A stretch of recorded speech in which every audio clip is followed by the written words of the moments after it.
जय माता दी दोस्तों। आज आपके लिए ज्ञानवर्धक और धन बरकत की वीडियो लेकर आए हैं। अगर वीडियो अच्छी लगी तो वीडियो को लाइक, सब्सक्राइब और शेयर ज़रूर करना। तो चलो शुरू करते हैं वीडियो को। शास्त्रों के पन्नों में कहीं दबा हुआ था। आप जीवन भर मेहनत करते हैं फिर भी तिजोरी खाली क्यों है? क्योंकि आप नहीं जानते कि संक्रांति के पावन दिन आपके पेट में जाने वाला एक ग्रास, एक निवाला आपके 7 जन्मों की गरीबी मिटा सकता है। वहीं दूसरी तरफ एक गलत चीज खाने से आप राजा से रंग बन सकते हैं। ये सुनने में अजीब लग सकता है, लेकिन सत्य हमेशा कड़वा और गुप्त होता है। बहुत से परिवार आज सिर्फ इसलिए कष्ट भोग रहे हैं क्योंकि उन्होंने इस महा उपाय को मामूली समझकर छोड़ दिया। भक्तों सावधान, ये वीडियो आपके जीवन का सबसे महत्वपूर्ण वीडियो हो सकता है। आज हम आपको वो गुप्त भोग बताएंगे जिसे मकर संक्रांति पर खाते ही दुर्भाग्य घर छोड़कर भाग जाता है। इसलिए हम चेतावनी देते हैं, इस वीडियो को मजाक में न लें। इसे छूना या आधा अधूरा देखना अपने पैरों पर कुल्हाड़ी मारने के समान है। जिस पल से आप ये वीडियो देखेंगे आपकी किस्मत बदलने लगी है। लॉ ऑफ अट्रैक्शन पर विश्वास करें, आम लोग ये शब्द कभी नहीं देखेंगे। आप किस्मत के बच्चे हैं जिन्हें सफलता के लिए चुना गया है। पक्का इरादा वाला मैसेज छोड़ें, मैं जरूर अमीर बनूंगा। आज मेरी जिंदगी के इस टर्निंग पॉइंट को दिखाने के लिए अगर आप सच में देवी लक्ष्मी का आशीर्वाद पाना चाहते हैं तो प्लीज इस जानकारी को कम मत समझिए, क्योंकि सही समय पर किस्मत में एक बड़ा मोड़ ला सकता है। आने वाली जरूरी और गुप्त जानकारियां मिस न हो, इसके लिए चैनल को सब्सक्राइब करें। भक्तों, उस गुप्त वस्तु के बारे में जानने से पहले यह समझना बहुत जरूरी है कि आखिर 14 जनवरी 2026 का दिन इतना खतरनाक और इतना चमत्कारी क्यों है। शास्त्रों के अनुसार मकर संक्रांति वह समय है जब सूर्य देव अपने पुत्र शनि के घर मकर राशि में प्रवेश करते हैं। पिता और पुत्र का मिलन होता है। इसी दिन से देवताओं का दिन यानी उत्तरायण शुरू होता है, यानी स्वर्ग के दरवाजे खुल जाते हैं। लेकिन भक्तों, 2026 की मकर संक्रांति बहुत अलग है। बहुत से लोग जो खुद को ज्ञानी समझते हैं वे आपको कहेंगे कि इस दिन खिचड़ी खानी चाहिए, चावल और दाल की खिचड़ी। लेकिन सावधान, यही वो गलती है जो आपको बर्बाद कर सकती है। क्यों? ध्यान से सुनिए। 14 जनवरी 2026 को शटतिला एकादशी, शतिला एकादशी भी पड़ रही है। हमारे शास्त्रों में साफ साफ लिखा है और गुरु पुराण गवाह है कि एकादशी के दिन चावल खाना साक्षात मांस खाने के बराबर पाप माना जाता है। अगर आपने पुरानी आदत के अनुसार इस बार संक्रांति पर चावल या खिचड़ी खाई तो पुण्य मिलना तो दूर, आप ब्रह्म हत्या समान पाप के भागी बन जाएंगे और माँ लक्ष्मी उसी क्षण आपके घर से रूठकर चली जाएंगी। तो फिर वो गुप्त चीज क्या है जिसे खाने से धन वर्षा होती है? भक्तों, वह दिव्य भोजन है काला तिल और गू। जी हाँ, काला तिल और गू।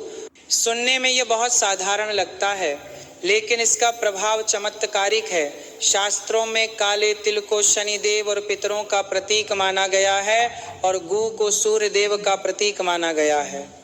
मकर संक्रांति के दिन जब आप काले तिल और गू का सेवन करते हैं तो आप एक साथ सूर्य और शनि दोनों ग्रहों को शांत कर देते हैं।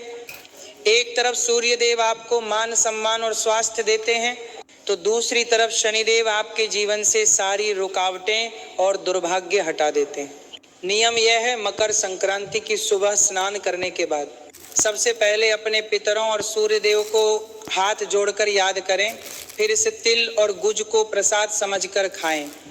अपने बुजुर्ग कहते हैं कि जैसे तिल का आकार छोटा होता है लेकिन तेल भरपूर होता है, वैसे ही यह छोटा सा उपाय आपके जीवन में भरपूर धन भर देता है। जो लोग इस दिन तिल खाते हैं और तिल का दान करते हैं उनके घर में कभी भी अकाल मृत्यु नहीं होती और तिजोरी कभी खाली नहीं रहती। इसलिए 2026 में चावल की खिचड़ी को भूल जाइए और तिल गुड़ के इस महा उपाय को अपनाइए। भक्तों, अब बहुत ध्यान से सुनिए। आपने सही चीज खा ली, पुण्य कमा लिया, लेकिन अगर आपके घर का दरवाजा ही दरिद्रता गरीबी ने रोक रखा है तो माँ लक्ष्मी अंदर कैसे आएंगे? शास्त्र कहते हैं जहाँ सफाई वहीं खुदाई नहीं, बल्कि जहाँ स्वच्छता वहीं प्रभु का वास। मकर संक्रांति से पहले यानी 14 जनवरी के सूर्योदय से पहले अपने घर से इन अशुभ चीजों को निकालकर फेंक दीजिए, वरना आप चाहे कितना भी पूजा पाठ कर लें, बरकत नहीं होगी। पहली चीज है टूटा हुआ शीशा या कांच। भक्तों, वास्तु शास्त्र में दर्पण को आपका भाग्य माना गया है। अगर घर में कोई भी कांच चटका हुआ या टूटा हुआ है और आप उसमें अपना चेहरा देखते हैं तो आप अपने दुर्भाग्य को रोज आमंत्रित कर रहे हैं। टूटा कांच घर में राहु का वास बनाता है, जो मानसिक तनाव और झगड़े पैदा करता है। इसे तुरंत घर से बाहर करें। दूसरी चीज, मुरझाए हुए या सूखे फूल। कई लोग भगवान पर चढ़ाए हुए फूल महीनों तक मंदिर में रहने देते हैं। यह घोर पाप है। सूखा हुआ फूल एक लाश के समान होता है जिसमें से प्राण निकल चुके हैं। यह घर में मृत्यु तुल्य ऊर्जा और उदासी फैलाता है। संक्रांति की नई सुबह से पहले पुराने फूलों को किसी नदी या पेड़ की जड़ में विसर्जित कर दें। तीसरी और सबसे खतरनाक चीज, मकड़ी के जाले। भक्तों, घर के कोनों में लगे जाले सिर्फ गंदगी नहीं है, ये आपके कर्ज का जाल है। जिस घर में छत पर जाले लटकते हैं उस घर का मुखिया हमेशा कर्ज और उलझनों में फंसा रहता है। जैसे मक्खी जाले में फंसती है वैसे ही आपकी किस्मत भी फंस जाती है। मकर संक्रांति से पहले घर का कोना कोना साफ होना चाहिए। चौथी वस्तु, पुराने फटे हुए जूते चप्पल। अक्सर हम पुराने जूते सीढ़ियों के नीचे या स्टोर रूम में यह सोचकर रख देते हैं कि कभी काम आएंगे, लेकिन याद रखिए पैर शनि का स्थान है। फटे और बेकार जूते घर में रखने से शनि देव कुपित होते हैं और बनते काम बिगड़ने लगते हैं। संघर्ष बढ़ता है, सफलता नहीं मिलती। इस संक्रांति पर अपने घर से ऐसी सारी पनौती को बाहर निकाल फेंकिए। पांचवी चीज, बंद पड़ी घड़ियां और जंग लगे ताले। घड़ी आपका समय है और ताला आपकी किस्मत। अगर घर में बंद घड़ी है तो समझ लीजिए आपका अच्छा समय भी रुका हुआ है, और अगर जंग लगा बिना चाबी का ताला रखा है तो वह आपके भाग्य के दरवाजे बंद कर रहा है। इन्हें या तो ठीक करवा लें या कबाड़ में दे दें, लेकिन घर में रखकर अपनी तरक्की को न रोकें।